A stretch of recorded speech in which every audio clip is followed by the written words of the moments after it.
Colección Mente Sana. El poder del pensamiento.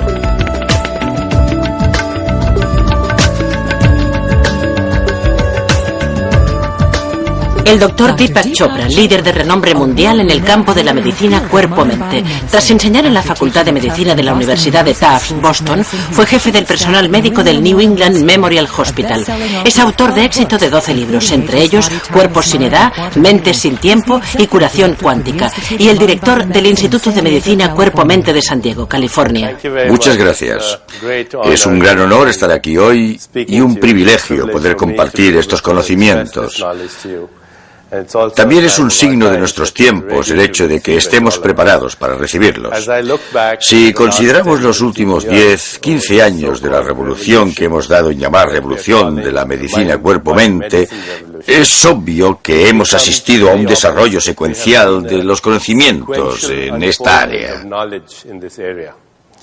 Hace unos 15, 20 años nos dimos cuenta, al menos algunos profesionales de la medicina, pero muchos más que el público general, de que por medio de una serie de intervenciones era posible prevenir algunas enfermedades crónicas. Este descubrimiento marcó el inicio de la era de la medicina preventiva. Esto nos condujo a otra fase en la comprensión de la medicina cuerpo-mente, en la que no solo es posible prevenir la enfermedad mediante cambios en la actitud, la dieta y la conducta, sino que también es posible activar una respuesta curativa desde nuestro interior. El cuerpo humano ha evolucionado a lo largo de millones o cientos de millones de años para albergar una inteligencia extraordinaria, la inteligencia del cuerpo humano. Y esta inteligencia es el genio supremo que refleja la sabiduría del universo. El cuerpo humano puede considerarse una exquisita farmacia de la naturaleza. Nuestro cuerpo es capaz de fabricar medicamentos asombrosos, tranquilizantes, somníferos, inmunomoduladores y antihipertensivos. Son sustancias que el cuerpo puede sintetizar en la dosis y en el momento adecuados para el órgano que lo precise. No tienen efectos secundarios y el prospecto viene con el envase. El envase es vuestro interior. A esta era la he denominado la era de la curación cuántica. Pero de hecho esta consideración nos ha permitido avanzar un paso más. Ahora estamos empezando a comprender el potencial de la fisiología humana, gracias al cual no solo es posible prevenir una serie de enfermedades, no solo es posible activar una respuesta curativa desde el interior del organismo, sino que también es posible mantener un estado de equilibrio. Es posible mantener una interacción exquisita y armoniosa entre los elementos y las fuerzas de este sistema que llamamos cuerpo-mente durante un largo periodo de tiempo. El envejecimiento en las personas, al contrario que en los animales, no es un fenómeno fijo. Científicos y otros expertos sospechan hace tiempo que el envejecimiento humano es variable. Se acelera en condiciones de estrés. Puede ralentizarse con el enamoramiento. Pero lo que es más importante es que una serie de estudios realizados durante los últimos años revelan que el envejecimiento humano podría ser reversible. Los científicos miden el envejecimiento humano por medio de biomarcadores. Los biomarcadores son factores como la tensión arterial, la densidad ósea, la regulación de la temperatura corporal, el porcentaje de grasa en el cuerpo, la capacidad aeróbica, que es la capacidad de utilizar oxígeno, factores como la proporción de colesterol bueno, la masa y el tono musculares, el nivel de hormonas del sexo en el cuerpo humano, el umbral auditivo, la visión. Estos son algunos de los biomarcadores más usuales del envejecimiento.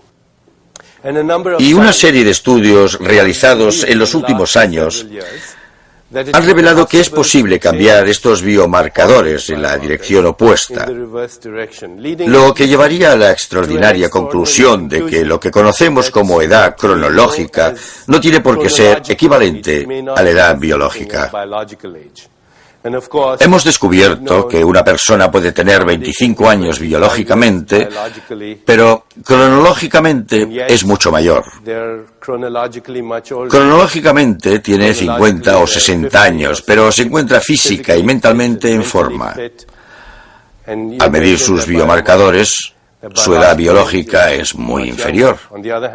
Por otro lado, puede darse el caso de otra persona que es muy joven, de unos 25 años, pero que está física y emocionalmente quemada. Al medir sus biomarcadores, refleja la edad de una persona mayor. Así pues, el envejecimiento es variable. Es un proceso reversible. Y esta posibilidad no solo se da en el cuerpo físico, o las intervenciones para darle marcha atrás no solo se realizan en el cuerpo físico, sino también en el cuerpo emocional, del que hablaremos, y por medio de la experiencia espiritual. Una serie de estudios indican que cada una de estas intervenciones actúa de forma independiente. Algunas desde el entorno, algunas desde el propio cuerpo, algunas desde la psicología y las emociones, y otras por medio de la experiencia espiritual. Por ejemplo, hace unos años, unos científicos de la Facultad de Medicina de Tufts sometieron a un experimento a personas de entre 60 y 72 años, aunque también los había aún mayores, de más de 95 años. Iniciaron un programa de ejercicio físico que incluía un programa de entrenamiento progresivo con pesas. Al cabo de un tiempo, cuando midieron los biomarcadores de envejecimiento y se midieron 10, todos habían revertido. Algunas personas que tenían entre 60 y 72 años estaban más en forma, tenían más energía y resistencia, y podían levantar pesas mayores que otras personas de 25 años. Fue todo un descubrimiento, porque nos demostró por vez primera que debemos cambiar nuestras expectativas en relación con el envejecimiento. Otro estudio aún más interesante fue el realizado por una científica, una psicóloga de la Universidad de Harvard, llamada Ellen Langer, que a mediados de los 80 había anunciado en el periódico de Boston que necesitaba personas de más de 75 años para que participaran en lo que hoy, en retrospectiva, podríamos llamar un experimento en el tiempo. Todas ellas tenían más de 75 años y se las llevó a un centro apartado, a algunos kilómetros de distancia de Boston, donde se había recreado un ambiente de los años 50, en concreto de 1959. Veían películas de la época como Anatomía de un asesinato o La gata sobre el tejado de zinc. En la televisión veían a Fidel Castro y a Khrushchev. Disponían de revistas como Life, el Saturday Evening Post de aquel año. En definitiva, se había hecho una réplica de todos los estímulos sensoriales de los 50. La premisa que impulsó este estudio es que a veces una experiencia recordada puede crear el mismo flujo de neurotransmisores y hormonas que la experiencia real. Una experiencia imaginada puede generar un flujo de sustancias químicas en el organismo que reproduce la experiencia real. Por ejemplo, si ahora cerrarais los ojos e imaginarais que estáis chupando un limón, podéis intentarlo si queréis. Imaginad que estáis chupando un limón y enseguida notaréis que estáis segregando enzimas salivares. Si imaginarais que estáis corriendo tras un tren, aceleraría vuestro ritmo cardíaco. En cambio, si imaginarais que vais a dormir, lo ralentizaría. Si imaginarais, como hacían algunos yogis antiguamente en la India, y aún hoy, que tenéis carbones ardiendo en la mano, se incrementaría la temperatura de la mano. Y si al mismo tiempo imaginarais que tenéis cubitos de hielo en la otra mano, bajaría la temperatura de esa mano. Si recordáis experiencias estresantes por las que habéis pasado hace poco o incluso hace bastante, se liberará adrenalina y cortisona en el organismo.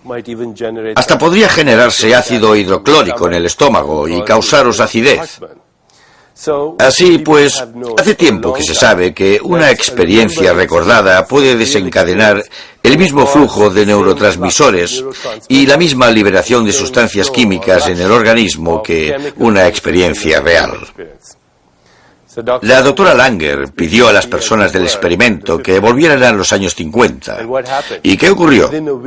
Al cabo de una semana, varios biomarcadores analizados revirtieron en gran medida, entre ellos la flexibilidad de los dedos o incluso su longitud. Revirtieron también otros biomarcadores como la audición o la visión. Y este experimento no incluía ejercicio físico, un cambio de dieta, meditación o la toma de antioxidantes, acciones de las que sabemos, por otra parte, que pueden influir en los biomarcadores del envejecimiento. Y la razón por la que hablo de estudios como este no es porque crea conveniente que nos retiremos a un lugar apartado e imaginar que vivimos en los años 50. La razón por la que hablo de estudios como este es que quiero llamar vuestra atención sobre una cuestión importante. ¿Qué es esto que llamamos realidad cotidiana? ¿Qué es la realidad cotidiana? Esta es la cuestión que quiero tratar ahora. Tal vez lo que consideramos la realidad cotidiana no es otra cosa que una hipnosis programada socialmente, una ficción inducida en la que hemos accedido a participar de forma colectiva. De vez en cuando, algunos salen de esa hipnosis de condicionamiento social y se forma un interesante y variopinto grupo de sabios, psicóticos y genios. Nuestra experiencia de la realidad cotidiana es el resultado de la interpretación de la experiencia sensorial. Así es como experimentamos el mundo, al fin y al cabo, a través de los sentidos, de lo que vemos, tocamos, saboreamos y olemos. Incluso tenemos expresiones como ver para creer. Si uno puede ver algo, lo puede tocar, tiene una textura, un color. Entonces es real. Existe. Y si uno no lo puede experimentar a través de los sentidos, entonces uno piensa, bueno, no es real, solo está en mi imaginación. Espero que para cuando acabemos hoy os haya convencido de que si podéis ver y tocar algo, probablemente sea una ilusión.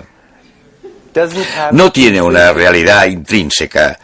Y en cambio, el embrión de algo que no podéis experimentar a través de los sentidos, que ni siquiera podéis imaginar, que no es conceptualizable, es más real que cualquier otra cosa que tengáis en la mente o podáis experimentar a través de los sentidos. Es abstracto, inefable, misterioso e incomprensible para mucha gente, pero experiencial. Hablaremos de ello más a fondo, porque podría ser en esencia nuestra naturaleza. La cuestión es que el mundo, aunque sea enorme y sólido, no tiene una existencia independiente de un observador. En otras palabras, el mundo físico es una respuesta del observador. Esta mesa es la respuesta de quienes la estén observando. Es la respuesta del observador, porque depende de los instrumentos que utilicéis para llevar a cabo la observación. Los instrumentos que utilizamos para observar son básicamente los receptores y el sistema nervioso.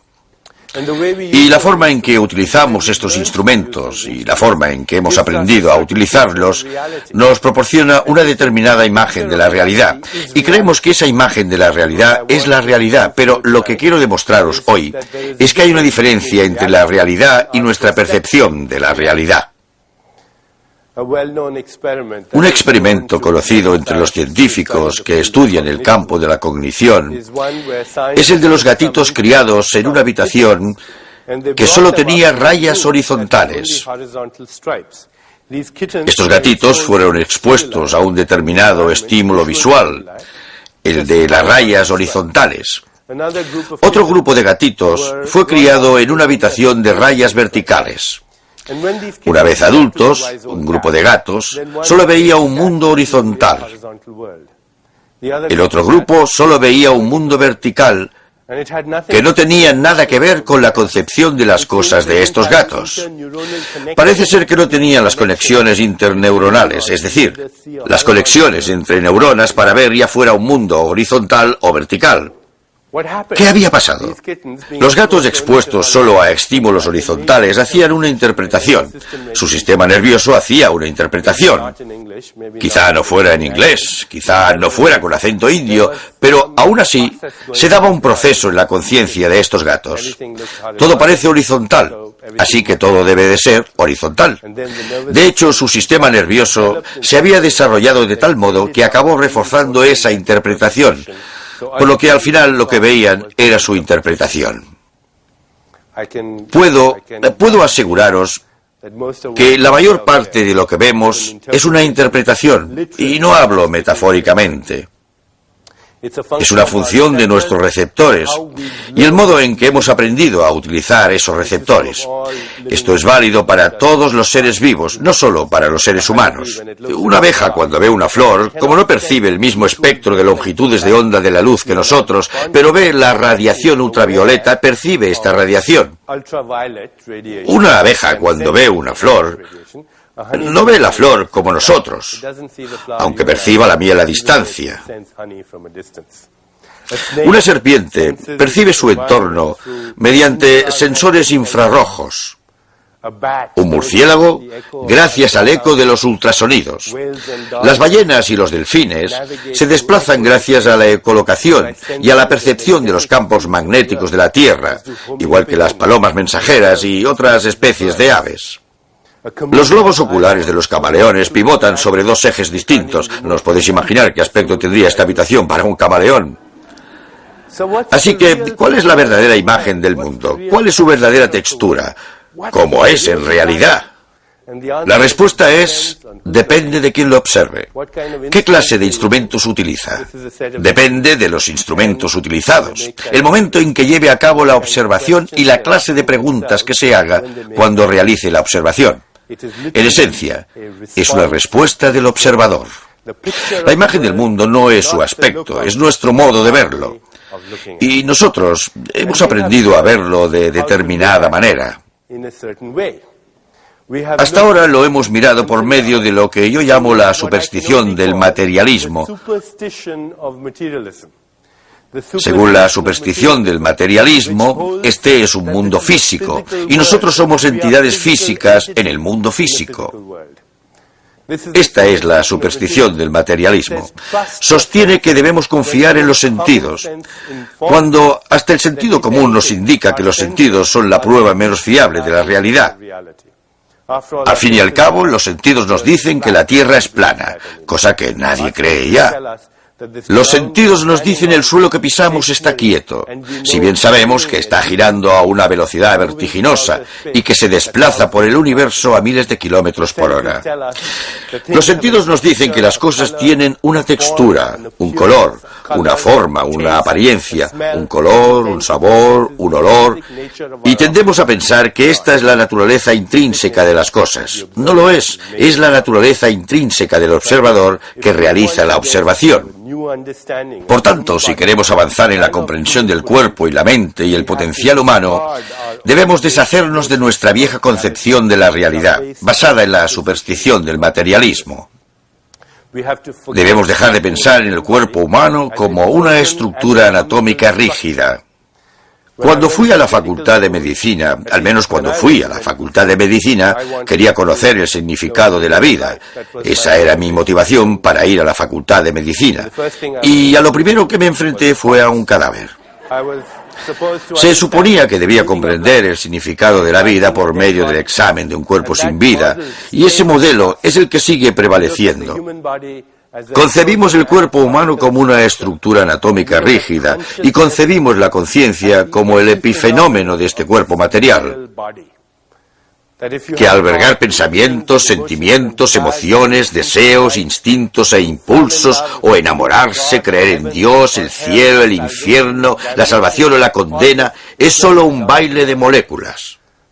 Se supone que la bioquímica es la responsable de este fenómeno que llamamos pensamiento, y si entendemos cómo actúan estas moléculas, seremos capaces de resolver nuestros problemas.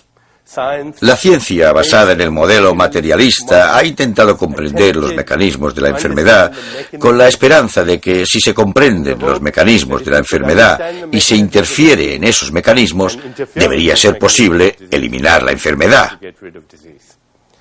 Por desgracia, esta estrategia no ha funcionado, porque los mecanismos de la enfermedad no son los que la causan. Además, las condiciones que llevan a la enfermedad no son las que llevan a la salud. La salud no es la mera ausencia de enfermedad, sino un estado de vitalidad, de energía, de creatividad, en definitiva, un estado superior de la conciencia. Veamos, pues, un modelo que va más allá del materialista.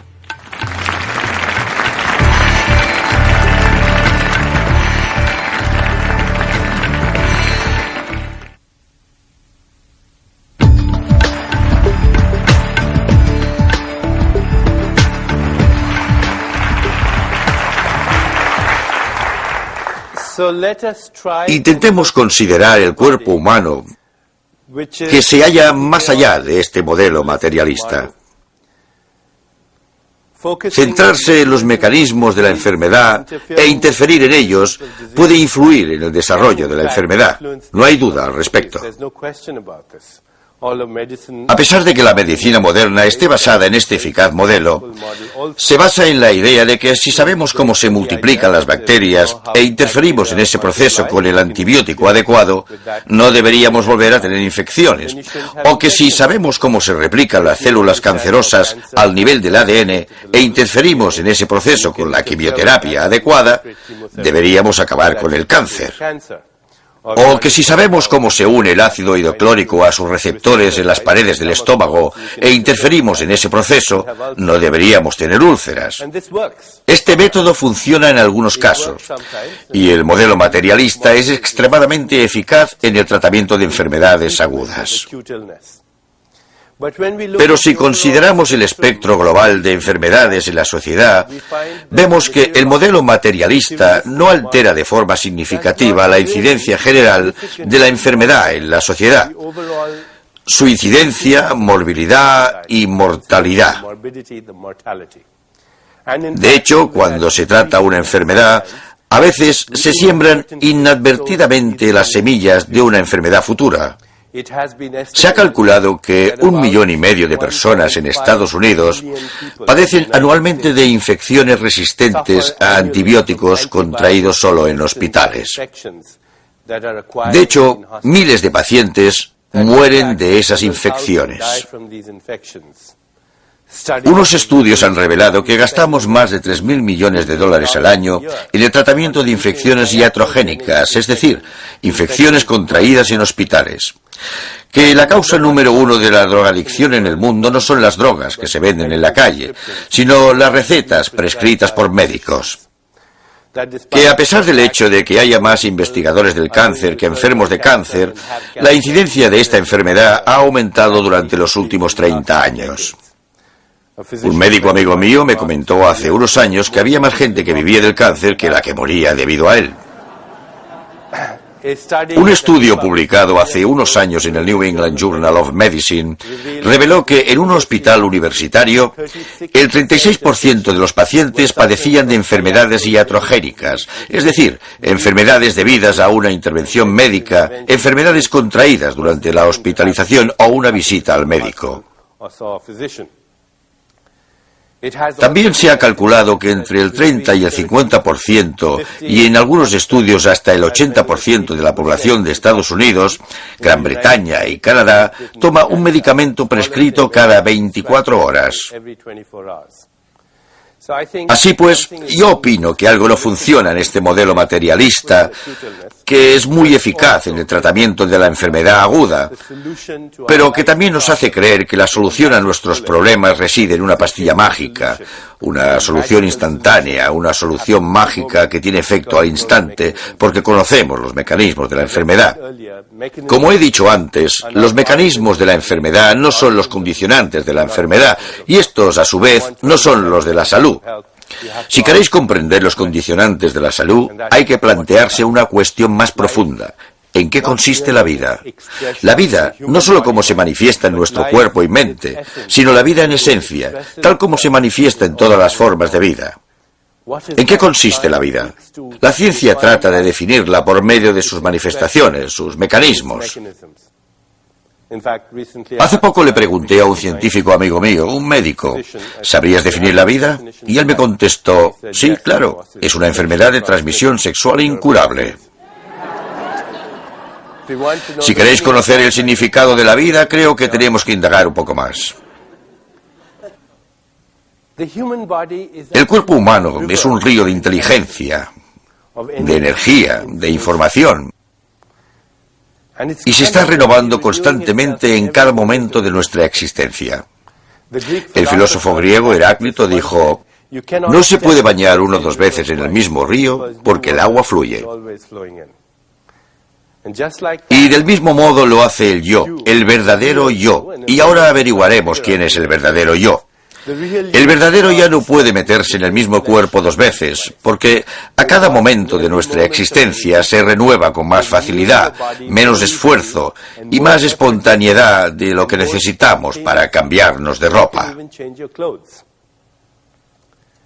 Basta con considerar algunos procesos fisiológicos para comprobar la certeza de esta información. Se ha calculado que al respirar, en una sola inspiración, absorbemos 10 elevado a la 22 átomos del universo.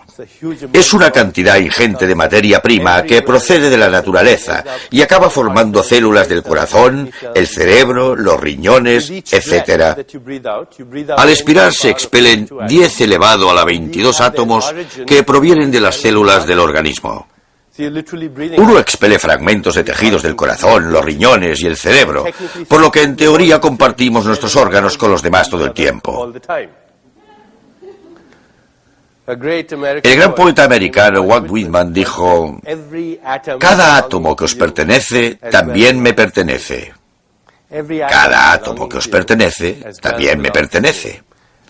Y no es una metáfora poética, es un hecho fisiológico. En base a cálculos matemáticos, los científicos han realizado estudios de radioisótopos y han concluido que en este momento cada uno de nosotros puede tener en su cuerpo al menos 1 millón de átomos que estuvieron en el cuerpo de Jesucristo, o Buda, o Mahatma Gandhi, o Gengis Khan, o Saddam Hussein, o cualquier otra persona que se os ocurra. Durante las últimas 3 semanas, 1.000 billones de átomos, 10 elevado a la 15, han circulado por nuestro cuerpo, que han circulado por el cuerpo de cada una de las especies de nuestro planeta. Un árbol africano, una ardilla siberiana o un campesino chino pueden ser la materia prima de nuestro cuerpo físico. Hace 3 semanas flotaba por esos otros seres. Se calcula que en menos de un año, uno renueva el 98% de los átomos del cuerpo. Por tanto, a nivel atómico, uno fabrica un nuevo hígado cada 6 meses, una nueva piel cada mes, un nuevo revestimiento del estómago cada 5 días, un nuevo esqueleto que, a pesar de ser tan duro y sólido que parece permanente, es un órgano dinámico que se renueva cada 3 meses. Y el ADN, la materia prima genética del cuerpo que almacena la información de millones de años de evolución, la materia prima fundamental, es decir, el carbono, el hidrógeno, el oxígeno, el nitrógeno, va y viene cada 6 semanas, casi como aves migratorias. Si uno piensa qué es su cuerpo físico, estaremos ante un dilema puesto que ¿a qué cuerpo nos referimos? Os doy esta conferencia con mi modelo de 1995, creo. La última vez que vine a Los Ángeles a dar esta conferencia, traje el mismo maletín, pero no el mismo cuerpo físico, porque el cuerpo físico ha reciclado la tierra, el agua y el aire. Ha reciclado el carbono, el hidrógeno, el oxígeno, el nitrógeno y otros elementos de la tabla periódica. Si vais a una ferretería, podréis comprar la materia prima por $7. El cuerpo físico es tierra, agua, aire reciclados, elementos reciclados, que van y vienen en un abrir y cerrar de ojos. Y la expresión que todos conocemos sobre el polvo, de que venimos del polvo, circulamos durante un tiempo y luego nos convertimos en polvo, es una expresión literal.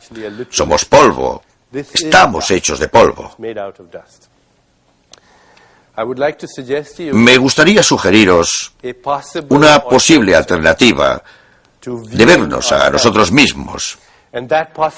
Y esa posible alternativa sería que quizá no seamos nuestro cuerpo físico, que lo que llamamos cuerpo físico tal vez solo sea un lugar donde residan nuestros recuerdos y sueños en el presente, que confundimos el caballo con el jinete, que el verdadero yo no son estas moléculas sobre las que cabalgo.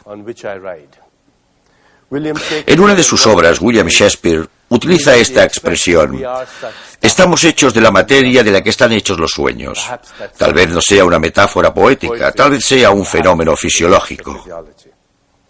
De hecho, al analizar la bibliografía que estudia el campo cuerpo-mente, alma y espíritu, he encontrado estudios, casos y observaciones fascinantes que se derivan de este campo.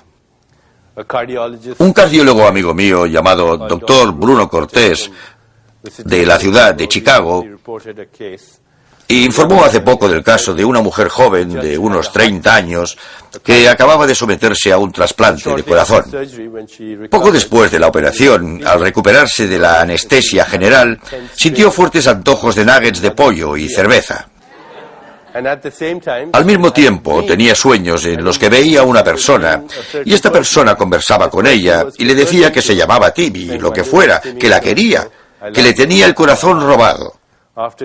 Una vez le dieron el alta, fue a la biblioteca, buscó las necrológicas y encontró a un Timmy de 19 años que al salir de un restaurante de comida rápida donde había tomado mucha cerveza y nuggets de pollo, tuvo un accidente mortal con la moto. Ella llevaba su corazón, él era el donante. Desde entonces, el doctor Cortés y otros cardiólogos estudian la memoria celular en pacientes sometidos a trasplantes. Cuando me enteré de este caso, le dije a mi amigo que, de haber sido 10 años atrás, probablemente les habría dado al cardiólogo y a la paciente 100 miligramos de toracine y habría llamado a un psiquiatra. Pero vivimos en una época muy interesante. No podemos permitirnos proceder ya de ese modo. En la actualidad, en 1995, nos encontramos en lo que solo podemos denominar el clímax del derrocamiento de la superstición del materialismo. De hecho, nuestra tecnología se basa en este derrocamiento de la superstición del materialismo.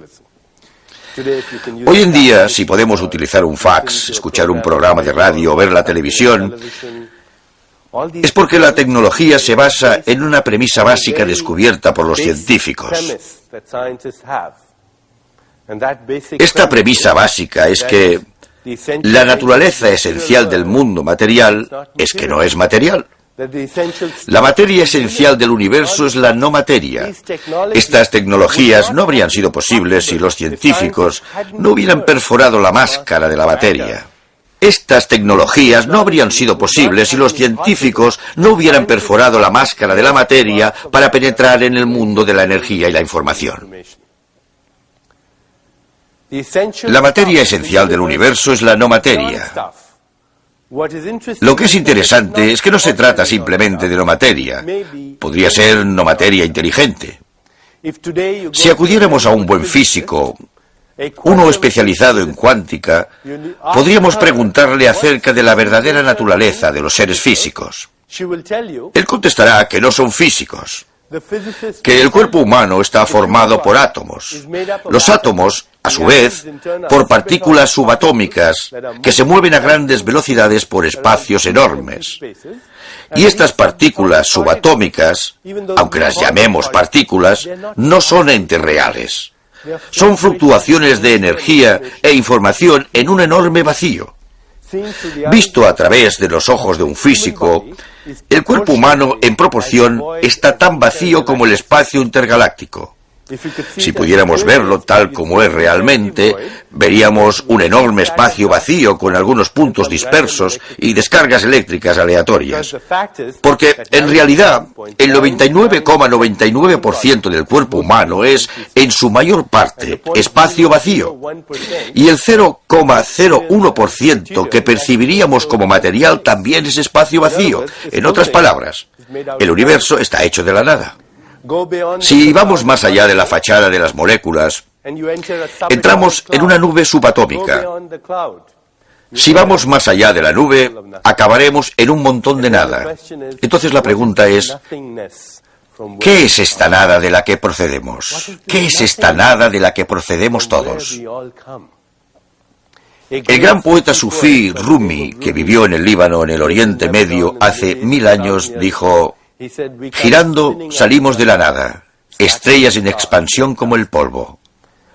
Dijo: observad esos mundos que surgen girando de la nada. Este es vuestro poder. Ahí fuera, donde están las ideas del bien y el mal, hay un campo. Ahí me reuniré con vosotros. ¿En qué consiste esta nada? ¿Es solo un vacío o podría ser el viento de la creación? ¿Es posible, aunque sea de forma remota, que la naturaleza actúe exactamente del mismo modo para crear una galaxia de estrellas, o un grupo de nebulosas, o una selva tropical, o un cuerpo humano que para crear un pensamiento? ¿Os habéis preguntado qué es un pensamiento? ¿Os habéis preguntado de dónde procede? ¿Qué es un pensamiento? Me gustaría sugeriros que un pensamiento es un fenómeno cuántico. Para aquellos que no estén familiarizados con la terminología de este campo, los físicos definen un quantum como la unidad indivisible más pequeña en que se emiten o absorben las ondas de información y energía. Un quantum de luz, por ejemplo, se le conoce como fotón. Un quantum de electricidad se le conoce como electrón. Un quantum de gravedad se le llama gravitón. Es la partícula subatómica básica que mantiene unido el universo. Pero no son más que etiquetas para definir unidades de energía e información. Un pensamiento es efímero, impredecible. Es invisible, por tanto es un quantum. Efímero, imprevisible, invisible. Un pensamiento también es una unidad de información y energía. Cada pensamiento que tengáis es una unidad de información y energía. Si pensáis, quiero mover los dedos de los pies, ese pensamiento tiene dos componentes. Energía, si no, los dedos no se moverían. E información, una serie de instrucciones precisas, distintas a parpadear los ojos. Los fenómenos cuánticos dan lugar a la manifestación del universo, pero también dan lugar a la manifestación del cuerpo. Los pensamientos que son fenómenos cuánticos se transforman en fenómenos de espacio-tiempo, que llamamos materia. Y esta no es una mera hipótesis de la filosofía oriental.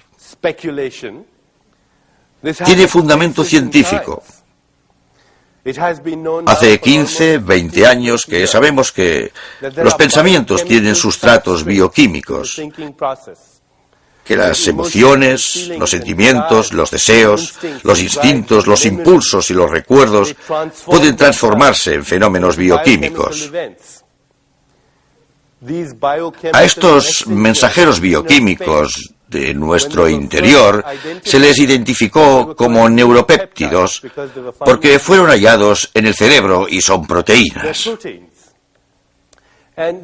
Y así es como las células cerebrales se comunican entre sí por medio del lenguaje de los neuropéptidos. No obstante, después se descubrió que hay receptores para estos neuropéptidos, no solo en las células cerebrales, sino en todas las células del organismo. Cuando los científicos estudiaron las células inmunológicas, las células que los protegen del cáncer, las infecciones, los trastornos degenerativos e incluso los estragos del tiempo, descubrieron que las células inmunológicas presentan receptores para los mismos neuropéptidos que se sintetizan en el cerebro como consecuencia de los pensamientos, los sentimientos y las emociones. En otras palabras, las células inmunológicas se enteran constantemente de nuestro diálogo interno. Alguien en nuestro interior tiene una conversación ininterrumpida consigo mismo. Dentro de un momento, analizaremos quién puede ser esta persona y dónde podría residir. Pero, por el momento, admitiremos que quien quiera que sea, nunca calla. La conversación no cesa en ningún momento. Si le preguntáramos a un buen neurobiólogo al respecto, diría que el sistema inmunológico escucha esta conversación. De hecho, este especialista diría que no hay diferencia entre el sistema inmunológico y el sistema nervioso.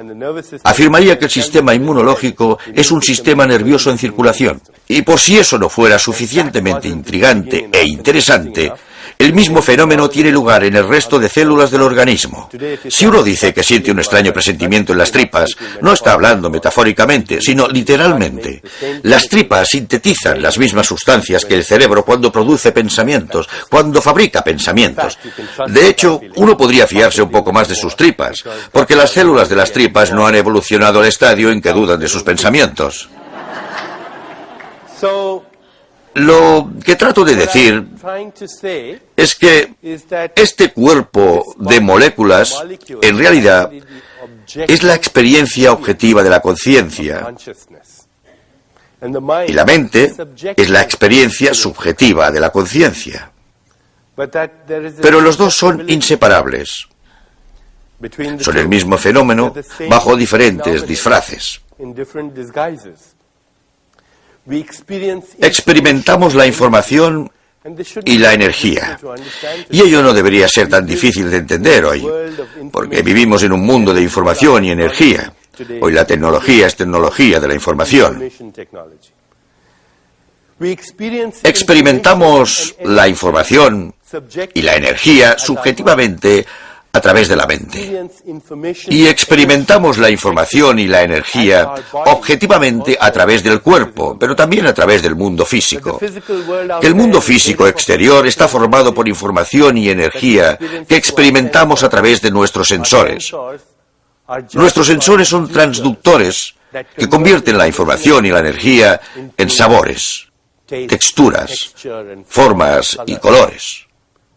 Nosotros, vosotros y yo, asociamos estas formas, texturas, colores, sabores y olores con ese campo, que es un flujo ambiguo e incesante de quántums de información y energía. Experimentamos esa misma información y energía en el cuerpo físico y experimentamos esa misma información y energía en la mente como pensamientos, sentimientos, emociones y deseos. Pero se trata de lo mismo bajo diferentes disfraces. Por eso existe un antiguo dicho en la literatura védica que dice: yo soy aquello, tú eres aquello y todo es aquello, y aquello es lo único que existe. Y si lo comprendéis, buenas noches y gracias.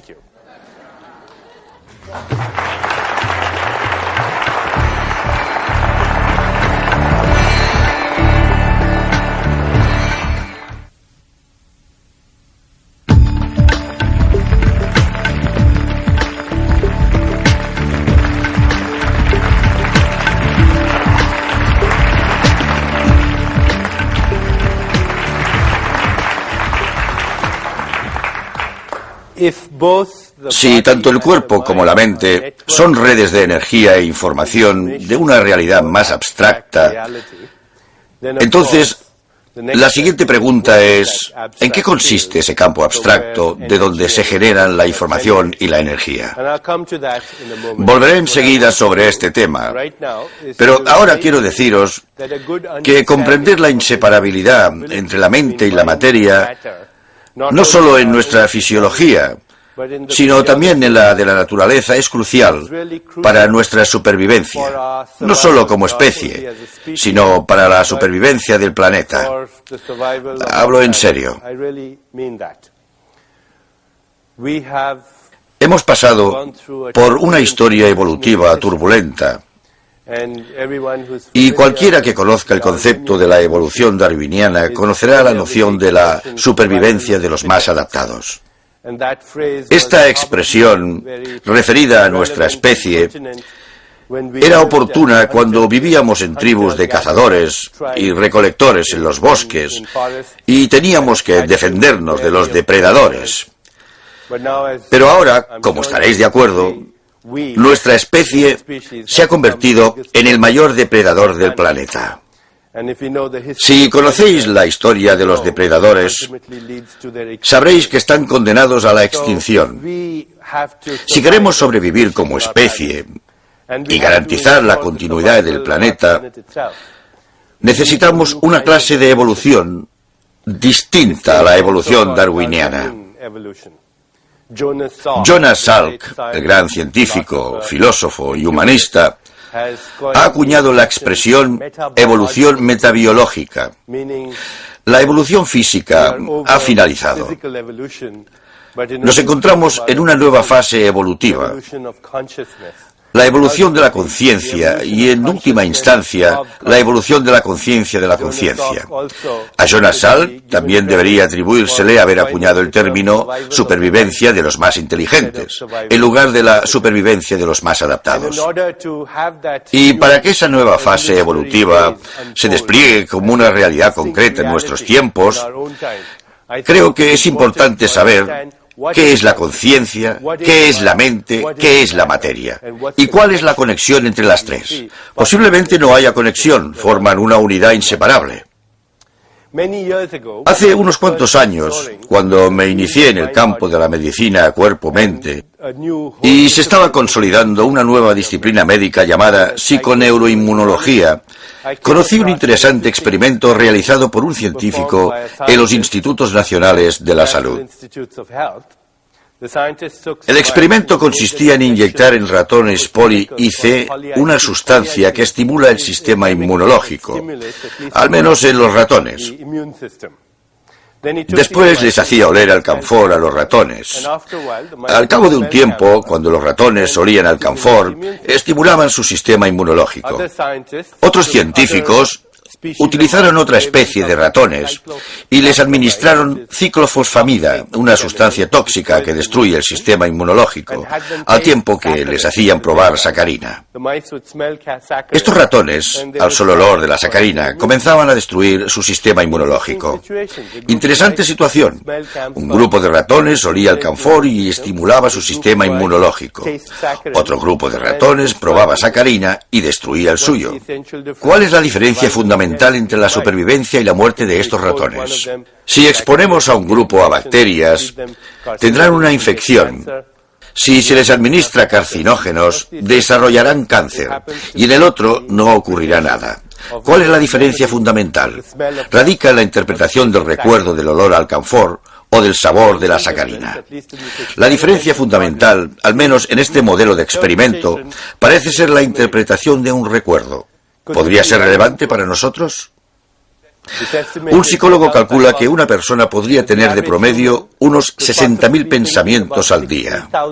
Esto no es sorprendente. Lo que sí es desconcertante es que alrededor del 95% de los pensamientos que tiene uno un día son los que tuvo el día anterior.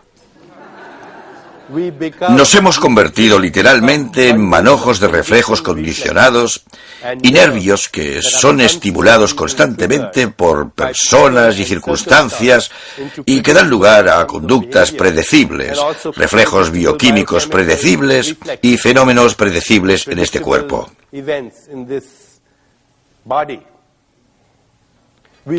Nos hemos convertido en víctimas de nuestros propios recuerdos.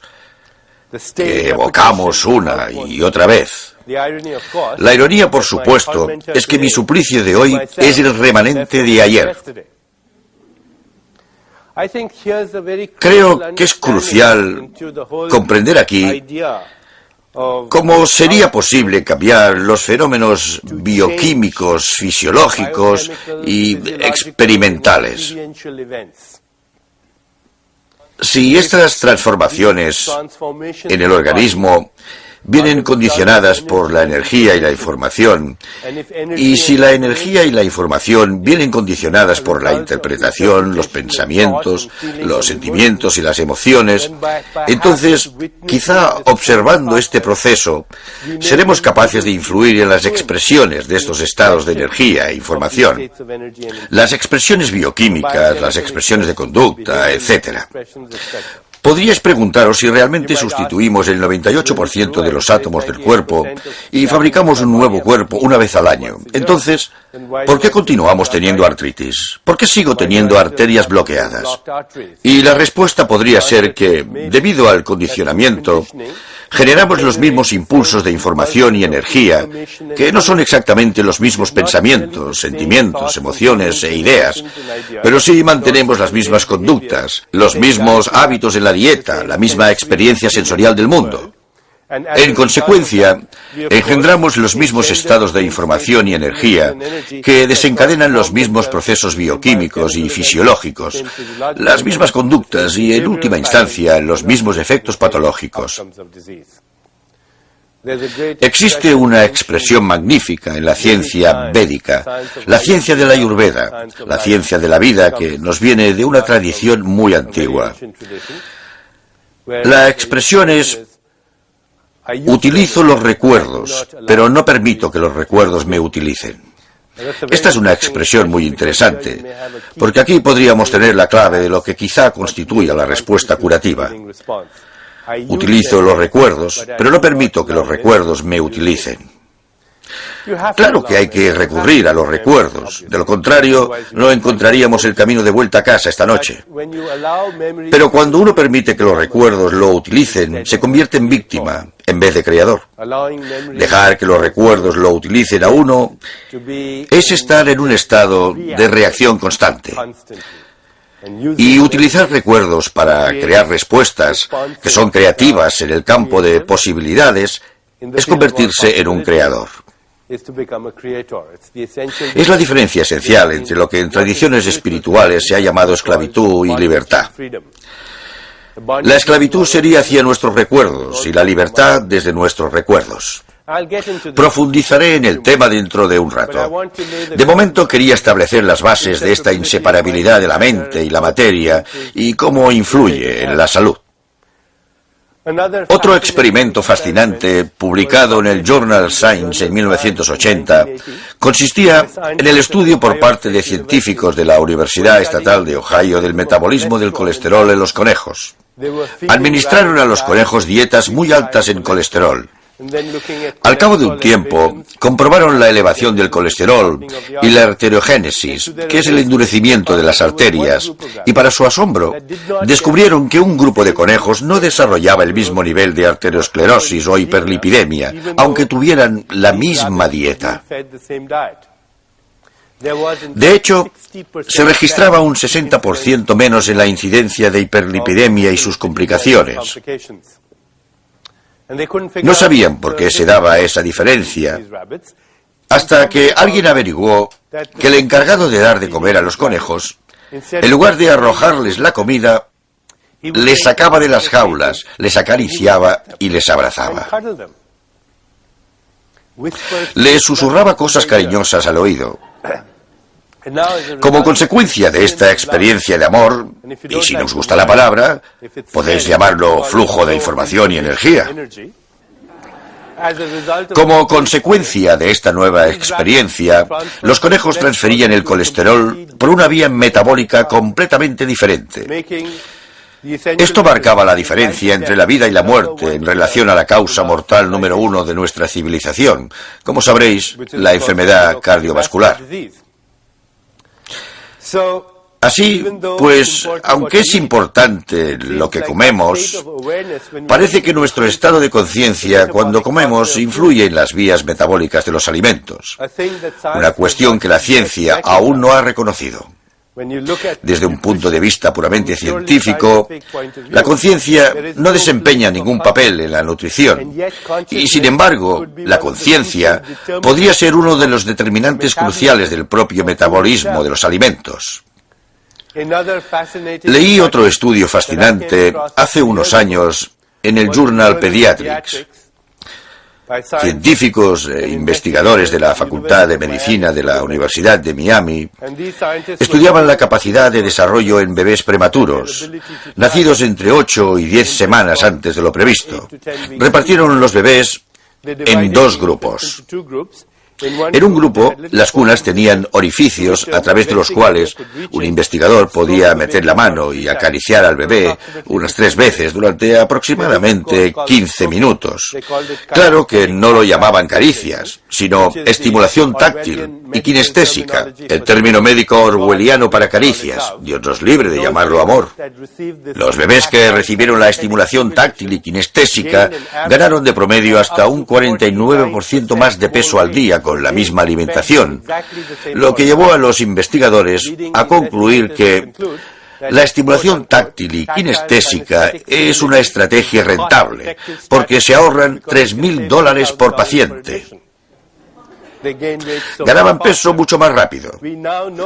Ahora sabemos que si tocamos a alguien con cariño, se da una liberación inmediata de factores y hormonas del crecimiento, especialmente en bebés y niños, aunque también en los adultos, y la hormona del crecimiento es una hormona antienvejecimiento. Es una hormona que tiene efectos biológicos, que revierten el proceso de envejecimiento, incluso en los adultos. Es una hormona anabólica. Cuando una perra lame a sus cachorros, eso es lo que ocurre. Se producen explosiones de hormonas de crecimiento. De hecho, existe una enfermedad que los científicos reconocen. Los endocrinólogos la llaman enanismo psicosocial. Y en esta enfermedad los niños son literalmente enanos. Al medir la hormona del crecimiento en la sangre, su concentración es muy baja. Y si se les administra hormona del crecimiento, siguen sin crecer. Los receptores no se unen a esta hormona, porque estos niños no son enanos físicamente, son enanos emocionales. Si se les saca de su entorno y pasan a tener una madre cariñosa o la figura de una madre y se les acaricia, los niveles de la hormona del crecimiento subirán y los receptores se unirán a ella. Lo que vemos aquí es la transformación de la conciencia en algo material. En este caso, la hormona del crecimiento, el producto de un determinado código de inteligencia en la conciencia. Muchos estudios demuestran que no solo entran en juego los factores del crecimiento, sino también muchas otras sustancias. Será un torrente de sustancias curativas en el organismo, como consecuencia de la experiencia sensorial del mundo, pero esa experiencia sensorial no debe ser amenazadora, debe ser cariñosa. El amor se transforma en estas sustancias curativas. Seguro que habréis oído la canción Tócame, siénteme, óyeme, cúrame. En realidad es un hecho fisiológico. Hace unos años leí un estudio extraordinario sobre los factores de riesgo de muerte súbita por complicaciones cardiovasculares, siendo estas la causa mortal número 1 de nuestra civilización. Me pregunté, ¿por qué estudian los factores de riesgo de la muerte cardiovascular? Ya sabemos cuáles son: el tabaco, la hipertensión y el colesterol alto. Estadísticas recientes indican que más del 50% de los pacientes, que de hecho es la mayoría, mueren prematuramente de complicaciones cardiovasculares y no presentan ninguno de los factores de riesgo estándar. ¿Qué descubrieron? Que el desencadenante número 1 de los accidentes coronarios mortales es la insatisfacción laboral entre los que odian su trabajo. Existe un concepto muy interesante en la medicina ayurvédica. De hecho, es una ley espiritual denominada la ley del Dharma. La palabra Dharma en sánscrito significa propósito en la vida. Según la ley del Dharma, estamos aquí por una razón, que consta al menos de 3 componentes. Número 1. Descubrir la verdadera naturaleza de la realidad, perforar la máscara de la materia y afrontar la realidad no solo por el artificio de la experiencia sensorial, sino por lo que es, porque entre nosotros y la realidad existe una pantalla de percepción. Existe una expresión hermosa en uno de los poemas de William Blake. Veré si lo recuerdo. Dice: nos vemos llevados a creer una mentira, cuando vemos con y no a través del ojo que nació una noche para perecer en una noche cuando el alma dormía en rayos de luz. El primer componente de esta ley del Dharma es afrontar la realidad, no por el artificio de la percepción, sino afrontarla tal como es y reconocer que es nuestra naturaleza espiritual. Volveré sobre ello más tarde. El segundo componente de la misma ley del Dharma es servir al prójimo, plantearse la pregunta: ¿cómo puedo ayudar? Y el tercero es expresar nuestro talento único, porque la ley del Dharma dice que todos tenemos un talento único y una forma única de expresarlo que nadie más tiene. Hay una cosa que uno puede hacer mejor que nadie en este planeta, y cuando la hace, pierde la noción del tiempo, pierde la conciencia del tiempo. Por tanto, afirmaría que el primer factor de muerte prematura es la falta de propósito en la vida. El desencadenante número 2 es la valoración de la felicidad propia. Si uno piensa que es feliz o no. A partir de este estudio y otros estudios similares, también en Europa, se han obtenido unas estadísticas sorprendentes. Más personas mueren en nuestra civilización en un día en particular de la semana. Y estoy seguro de que adivinaréis en qué día. Sí, y adivinad a qué hora. A las 9 de la mañana de los lunes mueren más personas en nuestra civilización que en cualquier otro momento. Es un logro extraordinario y asombroso, únicamente atribuible a la especie humana. Porque imagino que ningún otro animal conoce la diferencia entre un lunes y un martes. ¿Qué diferencia hay? Es solo una idea. Es solo una idea. Y las ideas no se ven. No se pueden meter en un tubo de ensayo. No se pueden observar al microscopio. Pero las ideas han sido las precursoras de la enfermedad, la muerte, la devastación y la guerra. También podrían ser las mensajeras de la curación. Hasta la experiencia del espacio y el tiempo la generamos de forma parecida. Si le preguntáramos a un físico: ¿ha hecho alguien un experimento dado con una fórmula matemática que demuestre la existencia del flujo del tiempo lineal?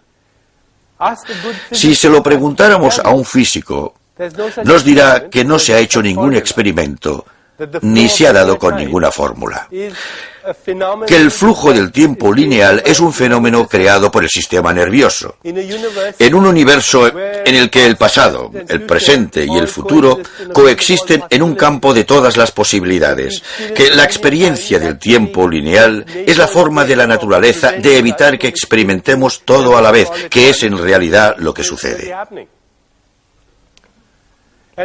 Y por supuesto, por nuestra propia experiencia, sabemos que tenemos una experiencia personal del tiempo. Si lo pasamos bien, el tiempo pasa rápido. Hace unos años cogí un vuelo de Boston a Londres, donde me encontré a un viejo amigo. Lo pasamos tan bien que el tiempo pasó volando. El vuelo duraba 6 horas, pero a nosotros nos pareció que pasó, como dice la expresión, en un plis-plas. No comimos, no dormimos. Cuando llegamos, ni siquiera experimentamos el lag. Todos estos ciclos biológicos, ciclos fijos de descanso y vigilia, todos estos ritmos que orquestan la digestión y el metabolismo se reestructuraron. Como consecuencia de la experiencia, lo pasamos bien. Todos conoceréis a personas de vuestro entorno que parecen la viva imagen de la expresión «se me acaba el tiempo».